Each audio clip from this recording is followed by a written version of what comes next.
Hello guys, sa nagtataas ang presyo ng gasolina ngayon ay nagkakaubusan na talaga. So, sabi, magkakaroon daw ng laganap na brownout dyan sa Pilipinas. Kaya eto, may nakita akong tip kung paanong hindi na kayo gagastos sa mga kandila para magkaroon kayo ng liwanag sa loob ng bahay.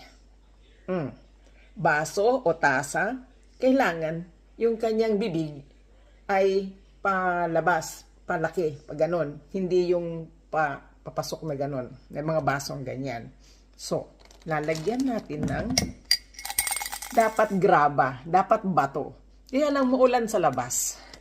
Meron ako nitong marbles, Jolens. O yan, yan na lang ang ilagay natin. Pareho lang din ng effect yan. So, maglalagay tayo ng ganyan. Maganda pa siyang tingnan, di ba? Decorative na din. Nice. Okay na yan. Tapos, gagamit tayo ng cotton buds para sa kanyang wick. Kanyang pabelo.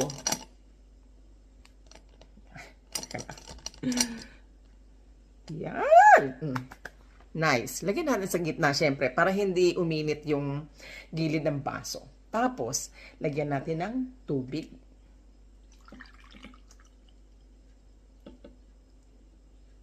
Yan. So, matakpan lang yung, yung bato o yung Jolens. Tapos, cooking oil. Ang sabi, kahit used cooking oil, basta oil, gamitin. Hanggang sa mag-touch doon sa cotton. Kasi kailangan yung cotton, ma-absorb niya yung mantika. Kasi yung mantika ang magpapanatili sa kanya na mag-apoy. Wala akong posporo. Teka lang. Okay. Ito ang ating pangsindi. Sindihan natin.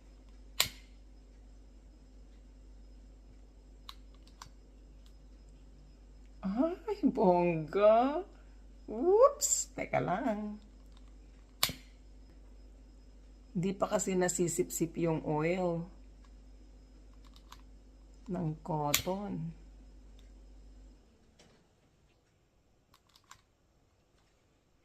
Yan.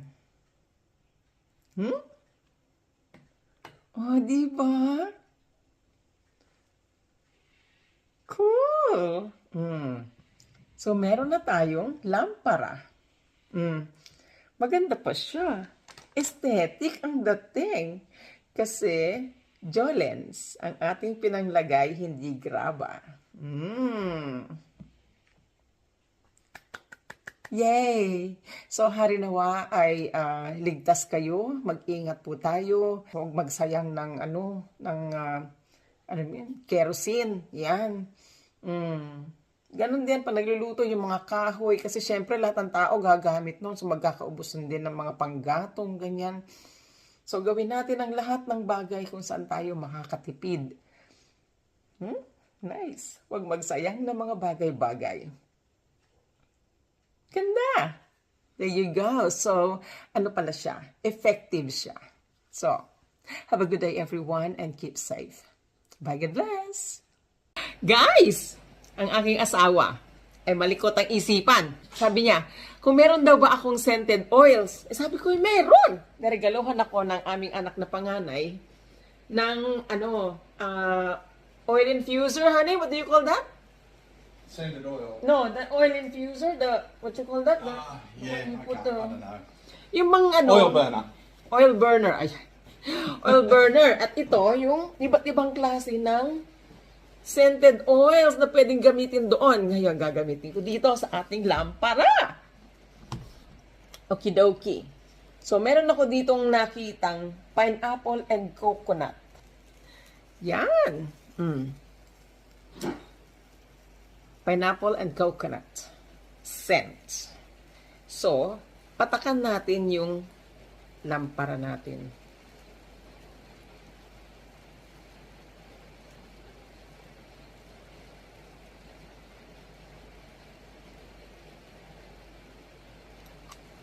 Tapat na patak. Kailan kaya siya?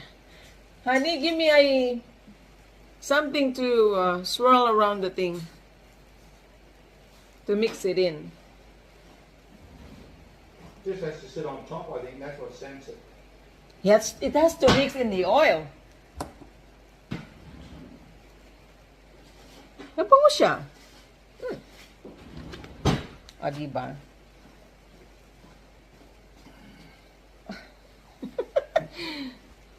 Upgrade ang ating lampara. Ito ay hindi applicable sa lahat dahil syempre, kung meron lang naman kayo. Yan.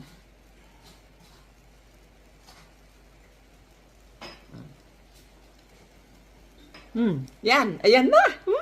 O, diba? Ganda. Diba? Babango pa ang bahay nyo. Naliwanagan na.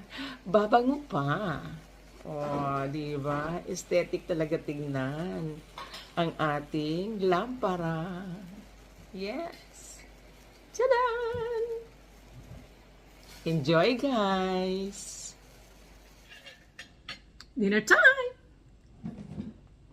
There you go. And tonight, we have this. Hindi ko alam kung ano na. Hindi ko na naman alam kung ano itatawag dito. Yan. Baka na may tomato sauce yung kanyang sabaw. Yan mapula-pula. Tapos, ilagyan ko siya ng patatas, cabbage, carrots,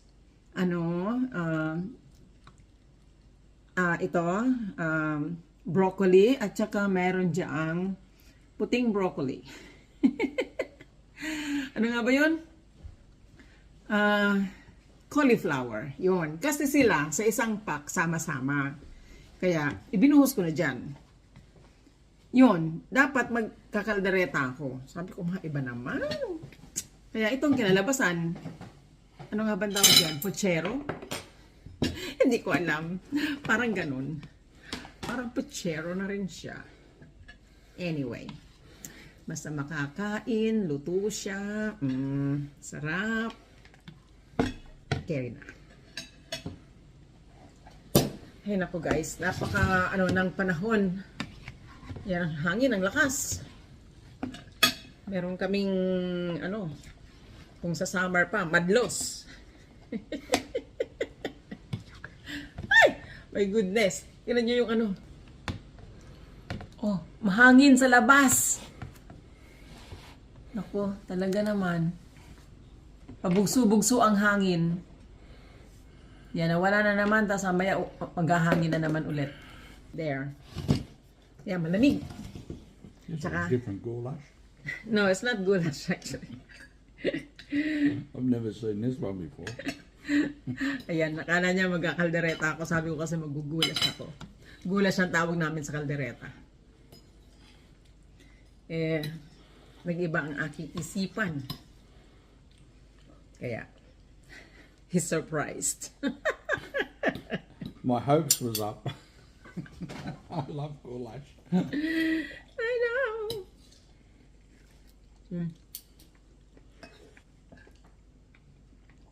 It's nice anyway.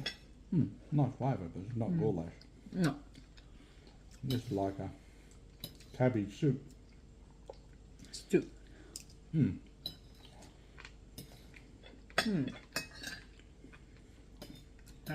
Guys, bawa ako ng lampara.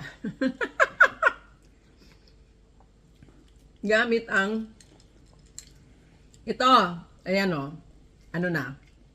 upos na, gamit na. So, namatay na siya. Ngayon, ang ginawa na asawa ko, binaliktad niya. Siyempre, galing na yan sa ilalim, tubig yung ilalim. Di basa, paano sisindi? Pinipilit niyang, i-light up yung cotton bud. Sabi ko, it won't work because it's wet. May tissue. Kaya, ayan, dapat yan, palitan ng bagong cotton bud. Sabi kasi daw, nagkakaroon daw ng malawakang brownout dyan sa Pilipinas. Bakit ba naman? Kauna-unahan nagdeklara ng state of emergency ang Pilipinas sa buong mundo dahil wala ng gasolina. Naku. Nasaan na? Bakit walang pondo? Bakit walang reserba ng fuel ang Pilipinas? Nasaan ang mga pera? Ano ba yan? Yung Department of Energy, anong ginagawa nyo? Bakit wala na tayong reserba? Bihira. Tapos may napanood akong video ni Presidente Marcos na sabi niya ay bubuksan na raw at gagana na ang Malampaya gas thing. They're opening the Reserves. gas reserve, not reserve, it's mine, it's drilled. They're gonna open the well. Not here. No, Philippines. Oh, Philippines, Marcos said he's going to okay. open the thing, so we have our own fuel. We don't have that's to good. buy fuel. That's good. Or They're gonna just drill. just like for now that there's a scarcity of fuel. At least we have something, you know. Yeah, well, they need a refinery though as well. I don't know, but he said it's gonna work now. You might have a refinery in the Philippines. Gas is different to petrol, but Yeah, gas. Natural gas. natural gas. So, magandang balita yan. Sana nga ay naku, palakarin nila ng maayos na pamamalakad ang ano na yan. Kawawa ang mga tao kapag ang leader ng bansa ay ang mga leader ng bansa ay walang kwenta. Kawawa. May patuloy po nating ipanalangin ang ating gobyerno. Wag lang puro rally. Dahil ang mga kapagpabago lang sa puso ng tao ay ang Diyos. So, hindi masamang ipahayag ang sentimiento. Hindi masamang ipaalam sa kanila ang nararamdaman ng mga tao. Pero, higit sa lahat, ang kailangan talaga ng buong Pilipinas ay ang manalangin. Magbalik loob sa Panginoon. Ipanalangin ang mga nasa gobyerno. Hindi, huwag niyo sabihin na, nako, wala na mangyayari dyan kahit anong panalangin. Ang Diyos ay Diyos. Kaya niya yan. Ang kailangan lang natin talaga ay ang pusong malinis, ang pusong, ano ba ito? Yung earnestly seeking for the Lord. Yun ang kailangan.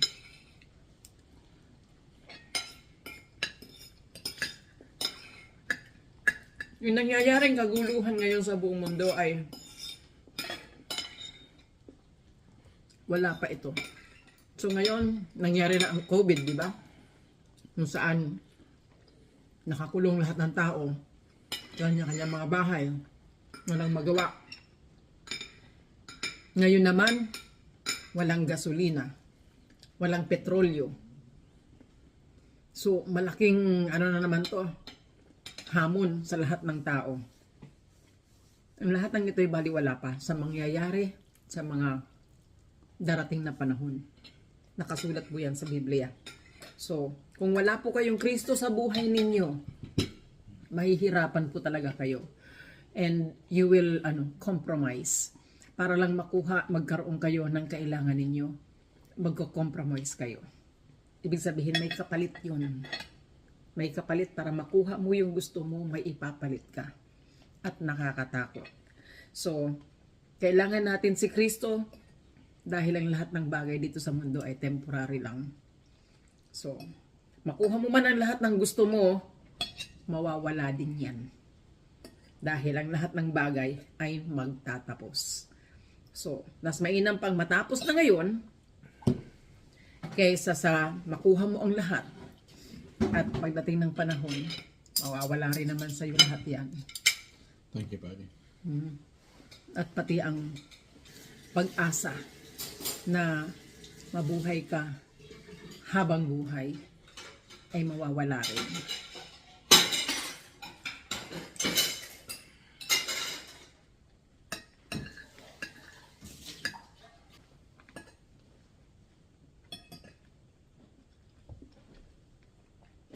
Kaya guys, ngayon pa lang, ihanda nyo na ang inyong sarili. Ngayon pa lang, ay lumapit na tayo kay Kristo. At, alam mo yun, magkaroon na tayo ng relasyon sa Kanya. So, anytime ano man ang mangyari, nakahanda ang ating kaluluwa na sa Kanya mapupunta. Okay? Ngayon, tatapusin ko tong aking kinakain. And I will see you next time. Dahil nauna na ang aking asawa. Tapos na siya. So, God bless everyone and stay safe. Bye.